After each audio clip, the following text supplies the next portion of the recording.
Hello అందరికీ నమస్కారం. Welcome to our channel.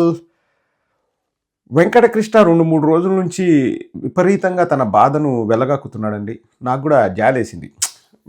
ఇంకా దీన్ని ఎలా సార్ట్అవుట్ చేయాలి అన్నది మనం డిసైడ్ చేయాలి. వెంకటకృష్ణ అంటే ఏదో చెప్పాలని చూస్తున్నాడు ప్రభుత్వాన్ని. పాపం లేదురా నాయన మీరు దరిద్రంగా పరిపాలన చేస్తున్నారు అని చెప్పాలని చూస్తున్నాడు, కానీ డైరెక్ట్గా చెప్పాడు అనుకోండి తనకు బేటా రాదు, జీతం రాదు.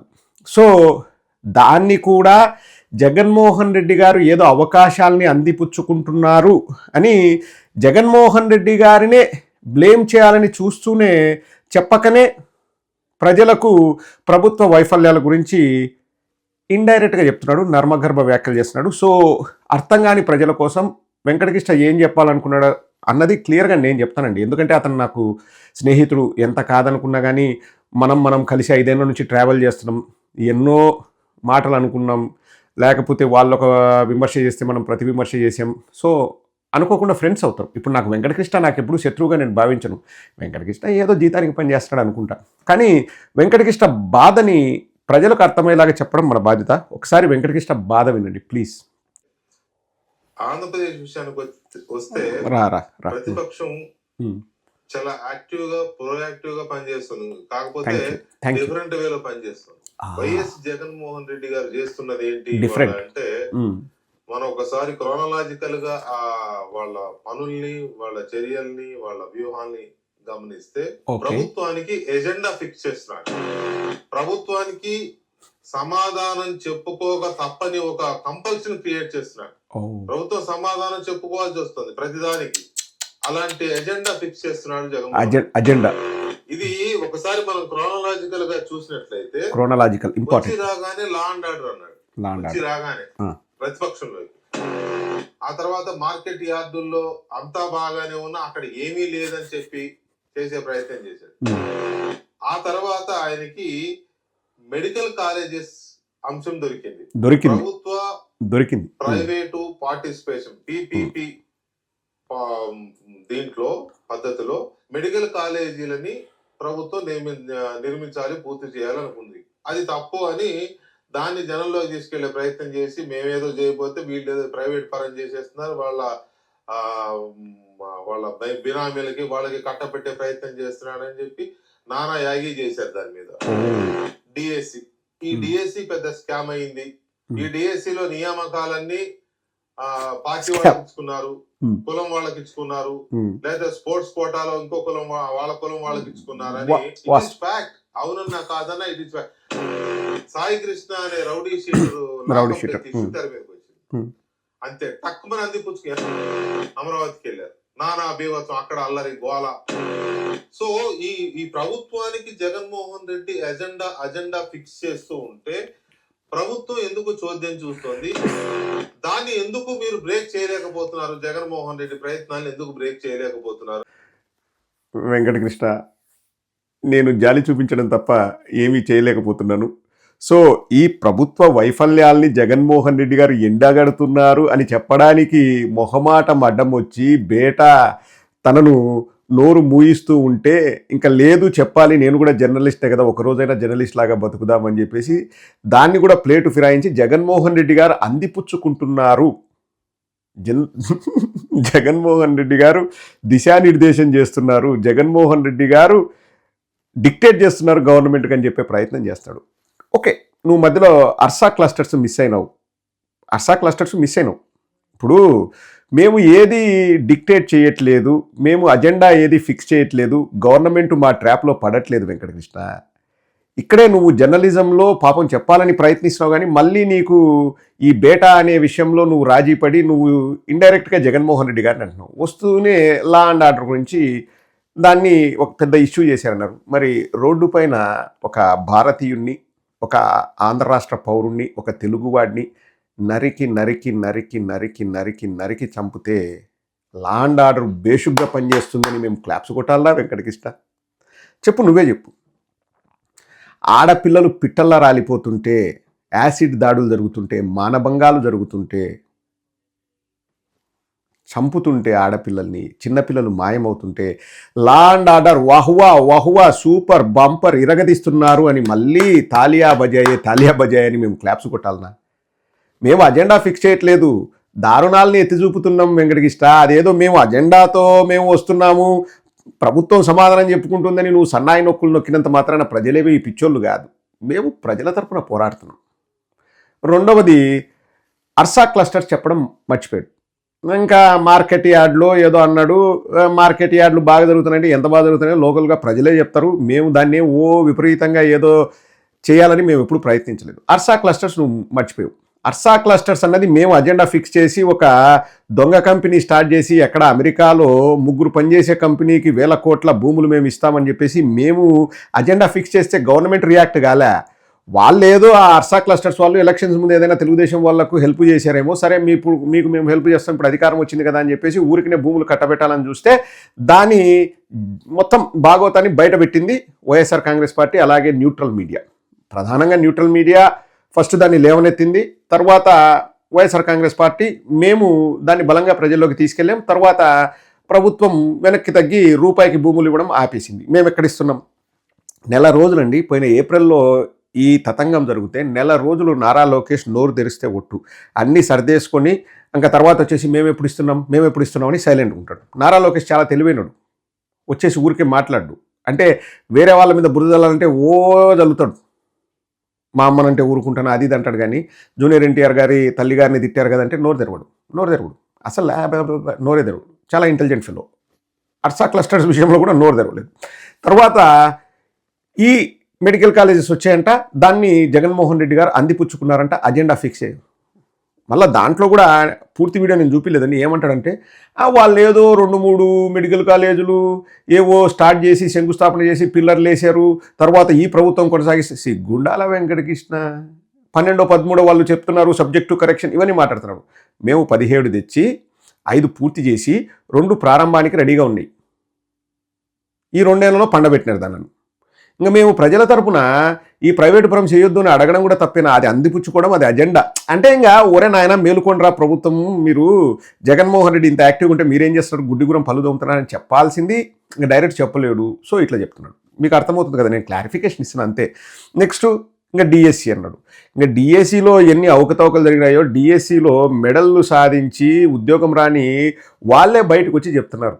వెంకటకృష్ణ మేము అజెండా ఫిక్స్ చేయడం కాదు, డిఎస్సిలో అవకతవకలు చేయకపోతే ఇంకా మేము వచ్చి మాట్లాడాల్సిన అవసరం ఏముంటుంది? వాళ్ళు బాధితులు వచ్చి మా దగ్గరకు వచ్చి మొరబెట్టుకుంటుంటే మేము ఒక ప్రతిపక్ష పార్టీగా ఒక బాధ్యతాయుతమైన పొజిషన్లో ఉన్న జగన్మోహన్ రెడ్డి గారు బాధితుల తరపున మాట్లాడుతున్నారు. సో అది తప్పంటే ఎట్ట వెంకటకృష్ణ? అది అజెండా ఫిక్స్ చేయడం ఎట్టయితుంది? ఇంకా నెక్స్ట్ రాజధాని రైతులు, లేకపోతే రాజధానిలో ఏదో అల్లర్లు సృష్టించాలా? రాజధాని రైతులే మా ఆఫీస్కి వచ్చి మాకు ఇబ్బంది జరుగుతుంది, మాకు బాసటగా నిలవండి, మేము బాధితులము అంటే మేము భరోసా ఇచ్చి బాసటగా నిలబడతామని చెప్పేసి సిఆర్డిఏ నిజ నిర్ధారణ కమిటీ వేసి అక్కడికి వెళ్తే వాళ్ళు తెలుగుదేశానికి సంబంధించిన గుండాలు రాళ్ళు కోడిగుడ్లు వేసినారు. మేమేదో క్రియేట్ చేసినామని మళ్ళీ ఇంకా వాళ్ళ మీడియాని ఎట్లా చెప్తుందంటే 400 మంది మనమే పెట్టుకున్నామంట, 4 గుండాలు మనమే పెట్టుకున్నామంట, వాళ్ళు కొట్టుకుంటారంటే తెలుగుదేశం మీద. సరే ప్రజలేం పిచ్చోళ్ళు కాదులే, సాంబశివరావు లేకపోతే వెంకటకృష్ణ చెప్తే నమ్మేంత పిచ్చోళ్ళు కాదు. కానీ వెంకటకృష్ణ బాధ ఏంటంటే ఒరే నాయన మీరు ప్రభుత్వం వెనకబడిపోతుందిరా చూసుకోండిరా అని చెప్తున్నారు. సాయికృష్ణ విషయం వస్తేనే అందిపుచ్చుకున్నారంట. ఇక్కడ నేను ఒకటే చెప్తా వెంకటకృష్ణ, మానవతా దృక్పథంతో మనం ఆలోచిద్దాంలే, మనుషుల్లాగా ఆలోచిద్దాం. రేపొద్దున నిన్ను లేకపోతే నీ కుటుంబ సభ్యుల్ని ఇట్లే ఎవరైనా పోలీసులు చేస్తామంటే కూడా మేము వద్దు అని చెప్తాం. మానవతా దృక్పథంతో మనం ఆలోచించాలి. వ్యవస్థలు దెబ్బతింటున్నాయి.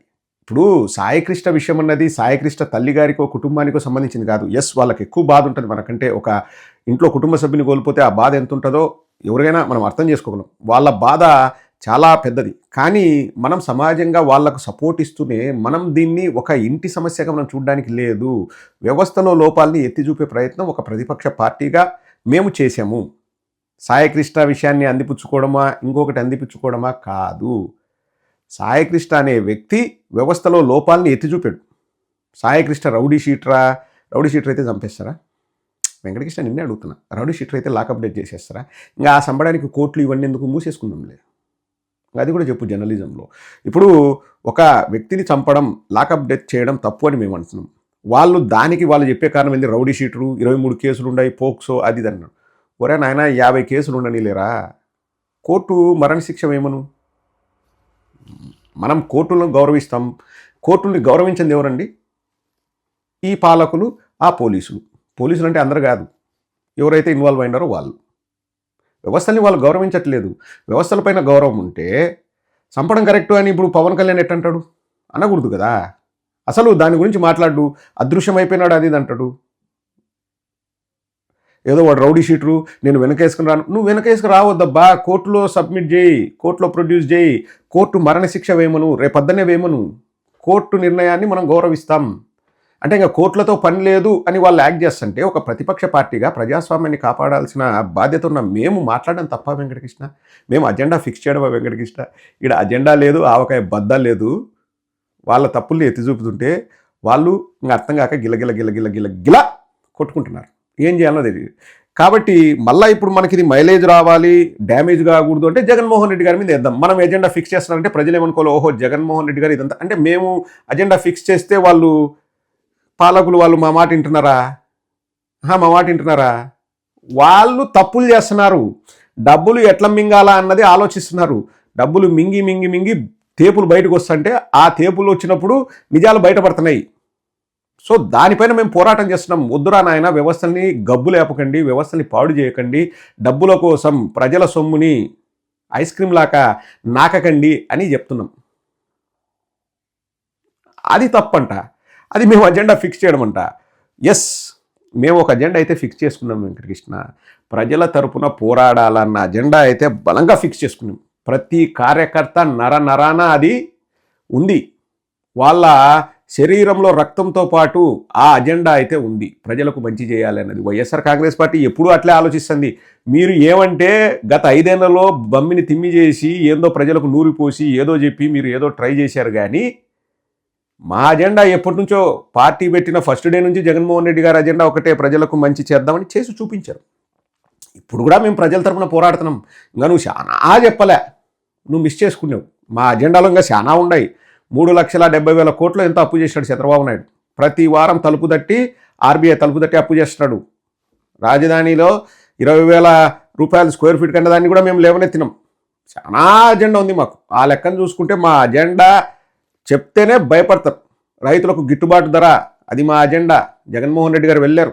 మామిడి రైతుల దగ్గరికి కానీ, పొగాకు రైతుల దగ్గరికి కానీ మా జగన్మోహన్ రెడ్డి గారు వెళ్ళారు. అది మా అజెండా.